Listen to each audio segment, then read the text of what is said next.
Partia opozitare LSDM pretendon për një skandal ku janë përfshirë të afërm të kryetarit të komunës së Kumanovës, Maksim Dimitrievski. Sipas partisë opozitare, babai dhe kushëriri i Dimitrievskit që ishin pronar të tokës, të cilët, siç thon ata, i ashitën atë për 250.000 euro kumbarit të liderit të Znamit, dhe pastaj vetëm pak ditë më vonë ai i ashiti atë rjetit të supermarketeve për 600.000 euro. Ata shtuan se vetëm brenda pak ditësh, kumbari i Dimitrievskit i cili bleu tokën nga familja e Dimitrievskit fitoi 350.000 euro pa asnjë rrezik, biznes apo investim, nga ku këtë gjeste quajnë korrupsion të pastër si loti. Preku politički pritisak i manipulacije. Ky është korrupsioni i pastër si një lot. Ky është një model klasik i tregtimit të ndikimit. Është abuzim me detyrën zyrtare.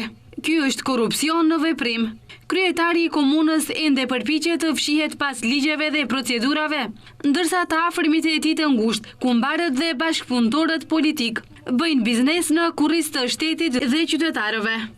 Ndërkaq, ata kanë kuriozitet se si nga të gjitha parcelat në Kumanov, prona e familjes Dimitrievski përfundoi tek rjeti i supermarketeve, si u dyfishua çmimi i tokës brenda pak ditësh, dhe se a u mashtrua qëllimisht një kompani me reputacion të mirë që të paguante më shumë. Se znaja odnapret. Kupovac Ja kujtojnë publiku që përpjekja e parë për të miratuar planin detaj urbanistik dështoi, për shkak të një konflikti interesi të këshilltarit të Znamit. Pasi kjo dështoi, Maksim Dimitrievski dhe kumbari i tij vendosin ta sjellin këtë plan me çdo kusht dhe të gjejnë një mënyrë të re. Këtu ata përballen me opozitën gjoja të zemruar kundër së cilës po lufton Maksimi, nga ku me ndihmën e votave të BDI-s, komuna miratoi planin dje.